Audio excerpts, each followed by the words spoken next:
बच्चों, इसके पहले वाले वीडियो में हम लोगों ने गॉस लॉ पढ़ा। गॉस लॉ, इसको गॉस थ्योरम भी कहा जाता है, इसको हम लोगों ने पढ़ा। इसमें हम लोगों ने यह कहा कि किसी बंद सतह, चाहे आकृति कुछ भी हो, किसी बंद सतह से घिरे आवेश के कारण इस सतह का कुल विद्युतीय फ्लक्स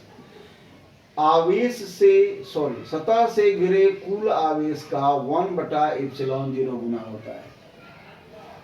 इसका हम लोगों ने प्रूफ लिखा, इसका एप्लीकेशन था। इसके एप्लीकेशन में उपयोग जो है, इसके लिए समझ लो कि इसका पहला उपयोग है कि अगर कोई अनंत लंबाई का पतला चालक तार हो या रेखीय चालक हो, तो इसके कारण वैद्युत क्षेत्र का मान इसके आसपास किसी बिंदु पर निकाला जा सकता है। उसी तरह से अगर कोई गोलाकार चालक हो, जैसे गोला, खोखला गोला, इसके कारण भी वैद्युत क्षेत्र का मान ज्ञात किया जा सकता है। या समतल चालक हो, जैसे यह बोर्ड है समतल, इसके कारण भी वैद्युत क्षेत्र का मान ज्ञात किया जा सकता है। और इसकी सहायता से कूलम्ब का नियम ज्ञात किया जा सकता है। कूलम्ब के नियम में अगर याद होगा तो हम लोगों ने यह कहा था कि किसी बिंदु आवेश के कारण वैद्युत क्षेत्र का मान 1/4πε0 Q/r² होता है। तो कूलम्ब के नियम का उपयोग करके हम लोग इन स्थितियों में वैद्युत क्षेत्र का मान ज्ञात कर सकते हैं कि नहीं? तो इसका उत्तर यह है कि कूलम्ब के नियम के द्वारा इन स्थितियों में वैद्युत क्षेत्र का मान ज्ञात नहीं किया जा सकता है, क्योंकि कूलम्ब के नियम में दो आवेशों की आवश्यकता होती है, जबकि इन सभी स्थितियों में एक ही आवेश है। तो इसलिए कूलम्ब के नियम के द्वारा, जैसे हम लोग का यह पहला एप्लीकेशन है गॉस थ्योरम का, आवेशित सीधे रेखीय चालक या तार के कारण वैद्युत क्षेत्र, तो इसके कारण वैद्युत क्षेत्र का मान हम लोग कूलम्ब के नियम से नहीं निकाल सकते हैं, क्योंकि कूलम्ब के नियम में दो आवेश चाहिए, Q1 Q2, और इसमें सिर्फ एक आवेश है। इसलिए हम लोग गॉस के नियम का प्रयोग करके वैद्युत क्षेत्र का मान ज्ञात करेंगे। तो एक बार फिर से देखें हम लोगों का यह जो टॉपिक है, इसके अनुसार आवेशित सीधे रेखीय चालक के कारण रेखीय चालक या तार के कारण वैद्युत क्षेत्र निकालना है, या अनंत लंबाई का तार है, इसलिए हम लोगों ने इस पर कोई नाम नहीं दिया है। हम लोगों ने यह माना कि अनंत लंबाई वाले किसी रेखीय चालक या सीधे तार पर आवेश का रेखीय घनत्व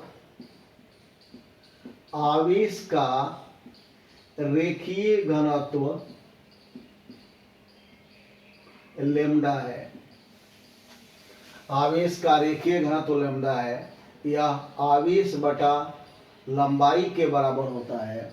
आवेश का रेखीय घनत्व इकाई लंबाई पर स्थित आवेश के बराबर होता है। किसी चालक के इकाई लंबाई पर स्थित आवेश के परिमाण को आवेश का रेखीय घनत्व कहा जाता है। तो हम लोगों ने यह माना कि यह जो रेखीय चालक है, अनंत लंबाई का आवेशित चालक है, इस पर आवेश का रेखीय घनत्व, जिसका संकेत लैम्डा है, Q/L है।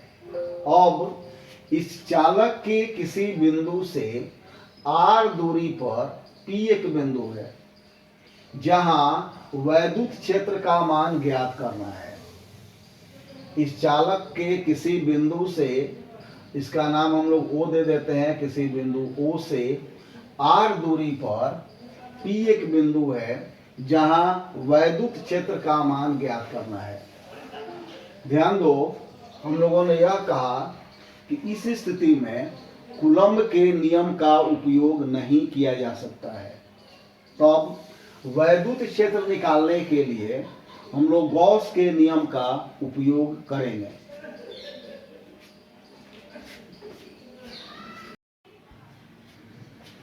हेलो दोस्तों, तिवारी ट्यूटोरियल्स में एक बार फिर आप सबका स्वागत है। मैं सीबी तिवारी। आज हम लोग इलेक्ट्रोस्टैटिक्स का टॉपिक 7 शुरू करने जा रहे हैं। Electric field due to a straight charge linear conductor of wire. सीधे रेखीय चालक या तार के कारण वैद्युत क्षेत्र। दोस्तों, इसके पहले वाले वीडियो में हम लोग गॉस लॉ पढ़े थे। इसको गॉस थ्योरम भी कहा जाता है। इसमें हम लोगों ने यह कहा कि किसी भी बंद सतह से घिरे आवेश के कारण इस सतह से संबद्ध विद्युतीय फ्लक्स सतह से घिरे आवेश का 1/ε0 गुना होगा, यानी कि आवेश में ε0 से भाग दे देंगे। इस गॉस लॉ का हम लोगों ने स्टेटमेंट पढ़ा, उसका प्रूफ पढ़ा, उसके फीचर्स पढ़े, उसका एप्लीकेशन पढ़ा। यहां हम लोग गॉस लॉ का एप्लीकेशन शुरू करने जा रहे हैं। तो गॉस लॉ का एप्लीकेशन हम लोग समझ लें। पहला एप्लीकेशन है ए स्ट्रेट वायर, सीधा तार या रेखीय चालक। दूसरा एप्लीकेशन है ए स्फेरिकल कंडक्टर, गोलीय चालक। तीसरा एप्लीकेशन है प्लेन कंडक्टर, समतल चालक। चौथा एप्लीकेशन है कि इससे हम लोग कूलम्ब का नियम प्राप्त करें। तो सीधे तार के कारण रेखीय वैद्युत क्षेत्र की तीव्रता, गोलीय चालक के कारण वैद्युत क्षेत्र की तीव्रता, समतल चालक के कारण वैद्युत क्षेत्र की तीव्रता और गॉस के नियम से कूलम्ब का नियम प्राप्त करना, ये 4 एप्लीकेशंस है जिसको हम लोग पढ़ेंगे। इसमें पहला तुम्हारे सामने है ए स्ट्रेट वायर या सीधे तार के कारण वैद्युत क्षेत्र। हम लोग कूलम्ब के नियम के बाद वैद्युत क्षेत्र पढ़े थे। याद होगा कि किसी बिंदु आवेश के कारण वैद्युत क्षेत्र E बराबर होता है 1/4πε0 Q/r²। तो हम लोग इस सूत्र का प्रयोग करके यहाँ पर वैद्युत क्षेत्र क्यों नहीं निकाल लेते हैं? इसका बहुत सिंपल उत्तर है बुआ, इसको समझना चाहिए।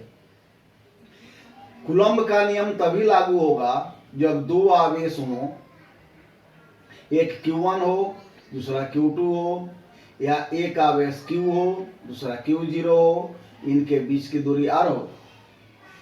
तो कूलम्ब का नियम और कूलम्ब के नियम से वैद्युत क्षेत्र का मान तभी निकलेगा जब हमारे पास 2 आवेश हों।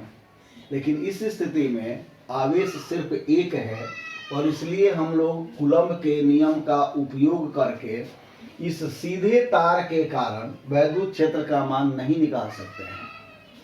तो अब हम लोग वैद्युत क्षेत्र का मान गॉस के नियम से निकालेंगे।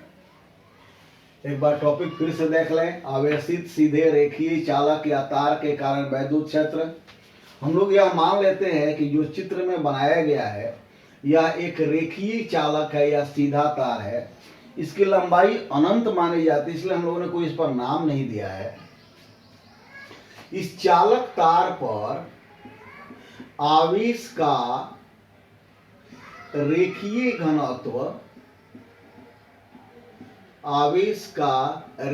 घनत्व लैम्डा है और यह इकाई लंबाई पर स्थित आवेश के बराबर होता है। तो लैम्डा बराबर Q/L। इस चालक का पर आवेश का रेखीय घनत्व लैम्डा बराबर Q/L है। अब इस आवेश के किसी बिंदु O से R दूरी पर P एक बिंदु है। यहाँ पर देखो हम लोगों ने दिखाया है P एक बिंदु है और हम लोग यह चाहते हैं कि P बिंदु पर वैद्युत क्षेत्र का मान ज्ञात करें। जैसा कि हम लोगों ने कहा कि इसमें हम लोग कूलम्ब का नियम नहीं लगा सकते हैं, तो गॉस का नियम लगाएंगे। गॉस के नियम के लिए गॉसियन सरफेस या गाउसीय सतह चाहिए। तो हम लोगों ने यह किया इसमें कि O से P के बीच की जो दूरी है, जिसको हम लोगों ने R माना है, इसको त्रिज्या मानकर एक बेलनाकार गाउसीय सतह AB की कल्पना की या रचना की। तो AB बेलनाकार गाउसीय सतह है। AB बेलनाकार गाउसीय सतह है। एक बार फिर से समझ लो कि गाउसीय सतह बंद, काल्पनिक और समविभवी सतह होता है। यह डॉटेड लाइन का मतलब कि यह काल्पनिक है, बेलन है, चारों तरफ से बंद है, इस पर आवेश का वितरण समान है और इसलिए इसका विभव प्रत्येक बिंदु पर समान है। तो AB बेलनाकार गाउसीय सतह हुआ। L AB की लंबाई हो गई, L AB की लंबाई हो गई। अब हम लोग यह चाहते हैं कि P बिंदु पर वैद्युत क्षेत्र का मान कितना होगा। जैसा कि चित्र में देख सकते हो कि अब P बिंदु इस बेलन के सतह पर है। तो इस बेलन के सतह पर हम लोगों ने एक अल्पांश की कल्पना की। यह मान लिया कि बेलन के सतह पर एक अल्पांश है जिसका क्षेत्रफल सदिश वेक्टर ds है, जिसका क्षेत्रफल सदिश वेक्टर ds है। और इस P बिंदु पर वैद्युत क्षेत्र का मान वेक्टर E है। P बिंदु पर वैद्युत क्षेत्र का मान वेक्टर E है। जैसा कि चित्र में हम लोग देख सकते हैं, सदिश क्षेत्रफल सदिश की दिशा तो हमेशा सतह के लंबवत होती है। यहाँ पर वैद्युत क्षेत्र की दिशा भी सतह के लंबवत है, इसलिए दोनों के बीच का कोण शून्य है, दोनों समांतर हैं। तो अब हम लोग यह मान लें कि अल्पांश का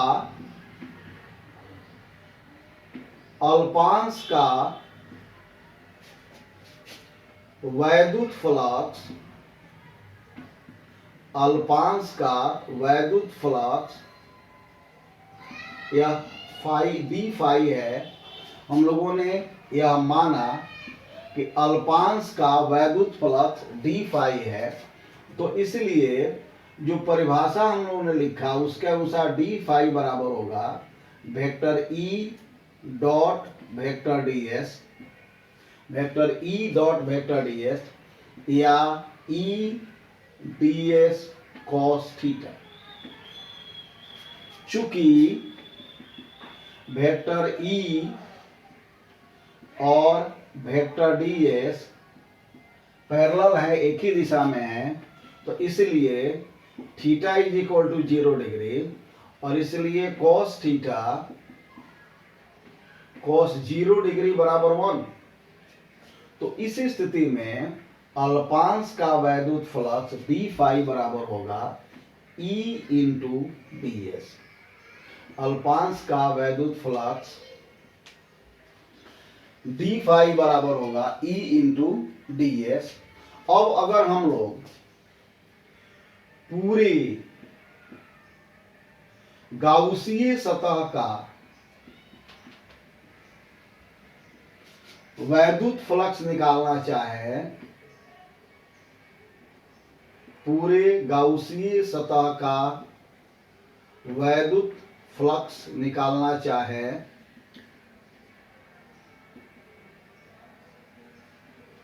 तो इसके लिए हम लोग अल्पांश के वैद्युत फ्लक्स का समाकलन करेंगे। अल्पांश के वैद्युत फ्लक्स का समाकलन करेंगे। यहां देख सकते हो यह डी फाई बराबर होगा इंटीग्रेशन E इंटू ds। चूंकि वैद्युत क्षेत्र समरूप है इसलिए समाकलन से बाहर हो गया और यह हो गया इंटीग्रेशन ds। इंटीग्रेशन ds का मतलब हुआ बेलन के पूरे सतह का क्षेत्रफल और बेलन के सतह का क्षेत्रफल 2 पाई r इंटू एल होता है। बेलन के पूरे सतह का क्षेत्रफल 2 पाई r इंटू एल होता है। इसको हम लोग समीकरण 2 मान लेते हैं। तो इस अल्पांश पर वैद्युत फ्लक्स का मान हम लोगों ने परिभाषा के अनुसार निकाली। अब इसी फ्लक्स का मान गॉस लॉ से निकालेंगे। गॉस लॉ से अगर फ्लक्स का मान निकालें तो यह Q बटा एप्सिलॉन 0 होता है। अब यहां पर फाई का मान रख दें E गुने 2 पाई r इंटू एल, तो यह Q बटा एप्सिलॉन 0 होगा। और यहां से देख सकते हो यह Q बराबर लेमडा इंटू एल होगा। तो Q के बदले हो गया lambda into L upon epsilon 0, दोनों एल कैंसिल हो गया। तो यहां से रेखीय चालक के कारण वैद्युत क्षेत्र का मान मिला Q upon 2 pi epsilon 0 r। इसको इक्वेशन 3 करते हैं।